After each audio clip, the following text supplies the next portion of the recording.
Hi everyone, today we're doing Unit 7, Day 2 notes on sine, cosine, and tangent ratios. So, if you look at my picture, I have a picture of a house and there's that pine tree like kind of over to the right. So it's the fact that pine trees have very shallow roots and they often fall over during a windstorm. So if you have a pine tree 40 feet from your house, how can you determine how tall it is and if it's going to hit the house if it falls over? So what I did is I represented the situation with a right triangle, and I know that I'm 40 feet away from the house. And let's say I also knew that the angle of elevation from the ground to the top of the tree is 30 degrees. All right, so I wanted to open my color version of the notes because the picture is much prettier. But now I can't write on that one, so I'm going to switch back to this copy. So the question becomes now, can we use the Pythagorean theorem? So we have a right triangle, I have 40 feet, and I want to find the height of the tree. Can I use the Pythagorean theorem? Well, the answer is no. You need two sides of a right triangle to be able to use the Pythagorean theorem. So we have to learn some other math to determine the answer.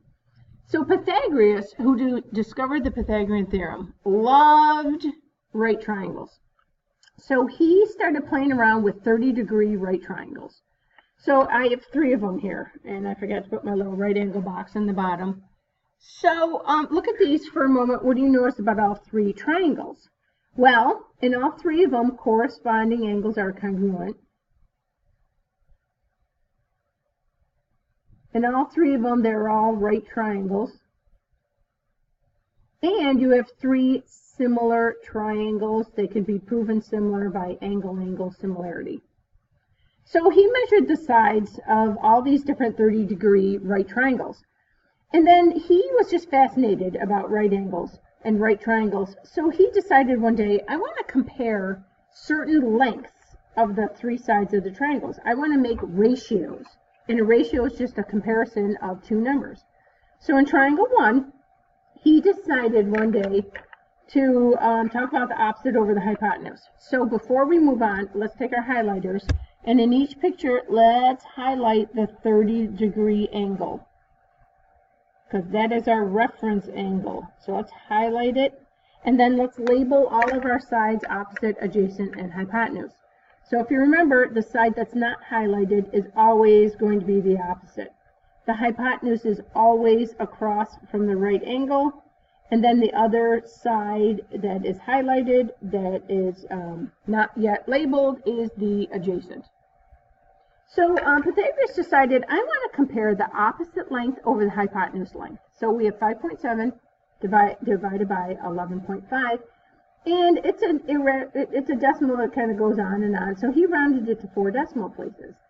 Then he did it in this other similar triangle. He took 3.7 opposite, divided it by the hypotenuse, and it was exactly 0.5. So he kept doing it and kept doing it. So my third example, I have my opposite, 5.4 divided by 10.8. It's also 0.5. So he did this over and over and over and over and over again.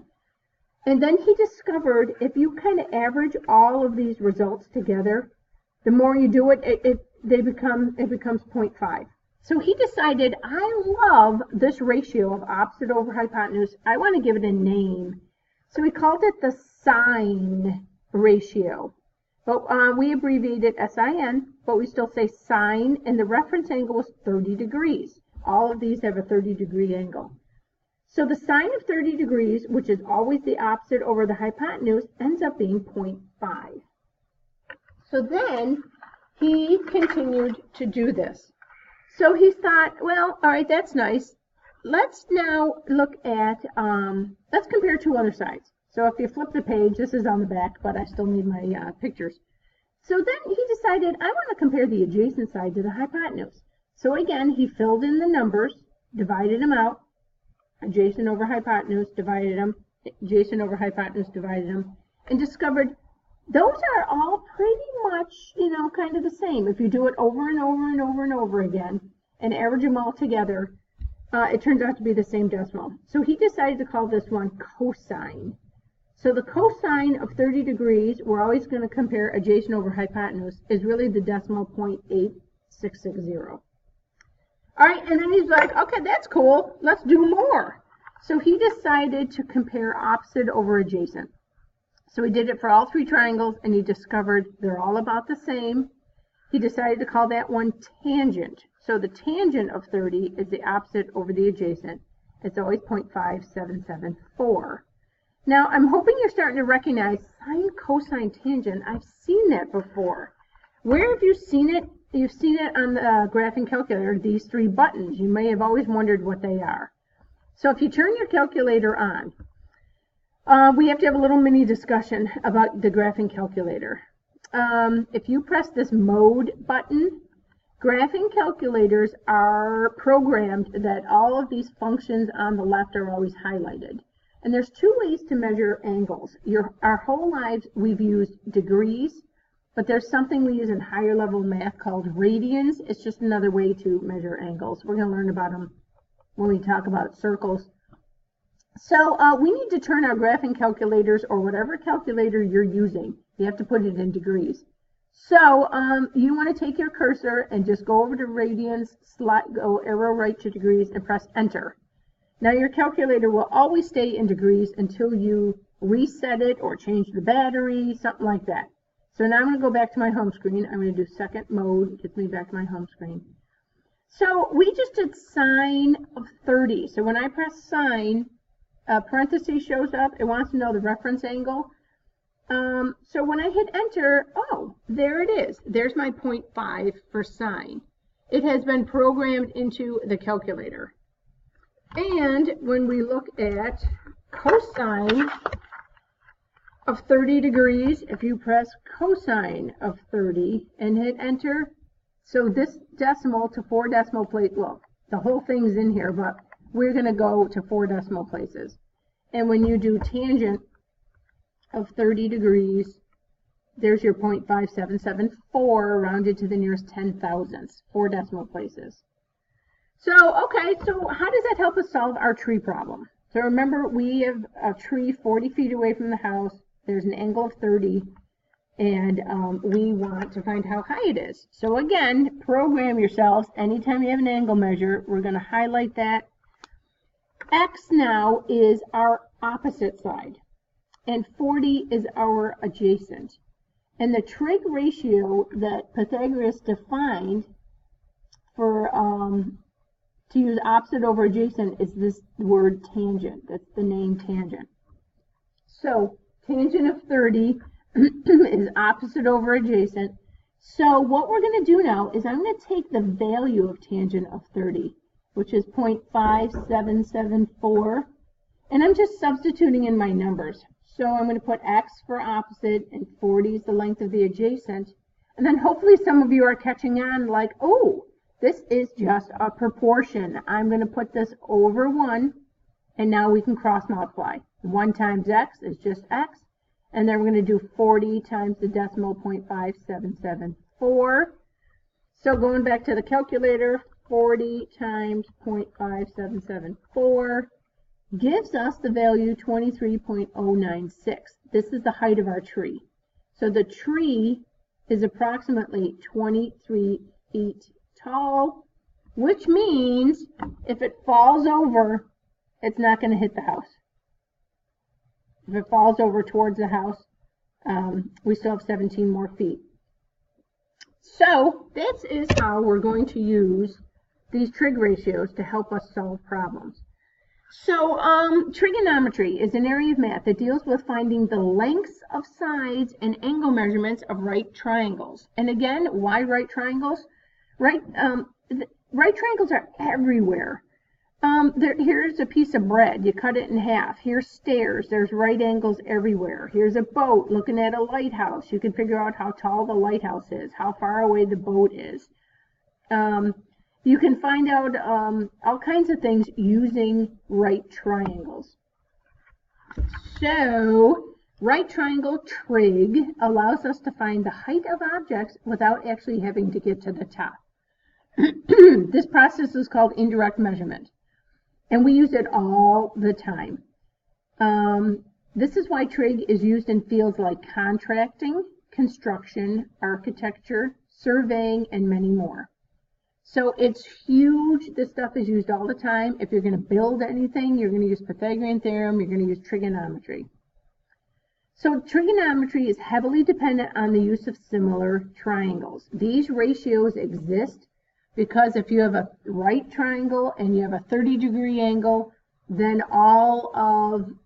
any other similar triangle to that, the corresponding side lengths, when you reduce them, all reduce to the same amounts. If you divide them out, you get the same decimals. All those decimals have been programmed into your calculator. From anywhere from 1 degree up to 89 degrees. You could find the sine of 1 degree. You could find the tangent of 87 degrees. They're all programmed into these calculators. All right, so you're probably wondering, okay, well, how much of this, what do we have to know? What do we have to memorize? So here it is. So definition, theta, this is a Greek symbol, it's theta. It's the given acute angle. It's going to be our reference angle, the angle that the problem gives you. Now remember, we are always going to highlight that angle. We are going to label our sides opposite, right angle, go across, there's your hypotenuse, and there's your adjacent. So sine, cosine, and tangent are the names of ratios. All we're doing is comparing two sides at one time. So sine is defined to be opposite over hypotenuse, cosine's adjacent over hypotenuse, tangents opposite over adjacent. These you do have to memorize, but there's a couple goofy ways to help you. If you take the first letter of each, and you could spell kind of this weird word, SOHCAHTOA, and it's kind of fun to say, SOHCAHTOA. So try saying that a few times. You're spelling all of this. Sine is opposite over hypotenuse. Cosine is adjacent over hypotenuse. Tangent is opposite over adjacent. You could probably ask your parents if they remember this stuff. They probably remember a little sentence that goes like this. Some old horse caught another horse taking oats away. Again, something else that's silly. Some old horse caught another horse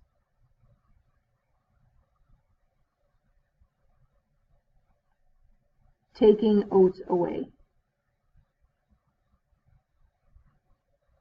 So it's a pneumatic way to help you to remember these three fractions. So extremely important to do any trigonometry. You have to know these three ratios.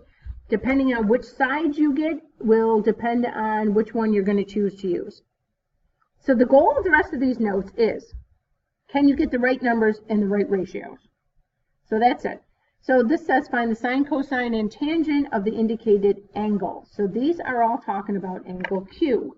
So always, my first step is always to highlight my angle and identify which side is opposite, which side is hypotenuse, and then which one's adjacent. All right, sine is, let me go back up here, opposite over hypotenuse. So I want my opposite length over the hypotenuse's length. That's it. This is all we're going to master in today's notes. Cosine is my adjacent over the hypotenuse.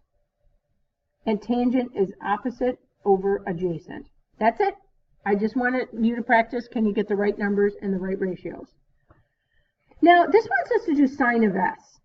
Oh, well, S is in this triangle, but it's a different angle. So you now need a different color. I'm going to use red. And I'm going to highlight my sides according now to my reference angle S. All right, now I have to relabel. This is not the adjacent anymore. This is now opposite. Hypotenuse is still the hypotenuse. That's never going to change. But now this side is now my adjacent.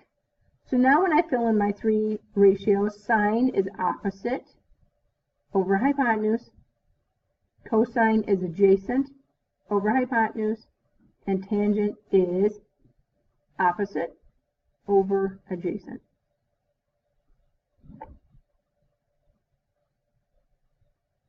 You know what? I messed this one up. I'm realizing tangent's opposite over adjacent. Oops. Adjacent was 24.